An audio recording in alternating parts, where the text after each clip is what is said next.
The question is, what is Europe? You know, what is Europe, and what do we want this political construct called the European Union to be? And I want to put it to you that Europe is the most fascinating continent on the earth.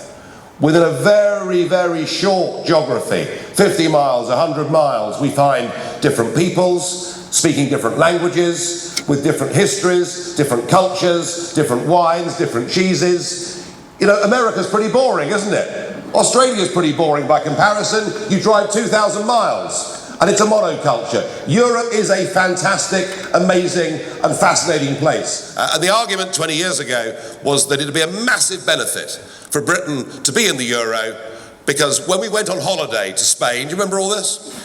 We wouldn't have to change our money.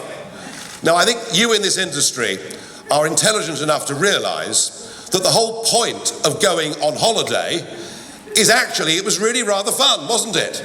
To change your pounds up for pesetas. And frankly, when I go the 23 miles to Calais, you know, I want to meet a little Frenchman wearing a beret, smoking a gitane and reeking of garlic. Otherwise there's no point in going, is there? He began the interview by saying congratulations, which is a hint. It wasn't the BBC, because they'd never say that. Congratulations, he said, Nigel, you've been elected to the European Parliament.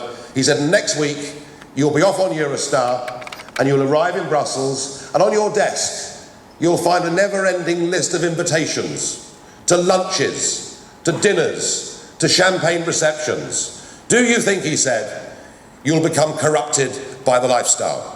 And I replied live on air, my first ever interview, and it's still the best answer I've ever given. I said, no, I've always lived like that. That actually will lead to peace and harmony.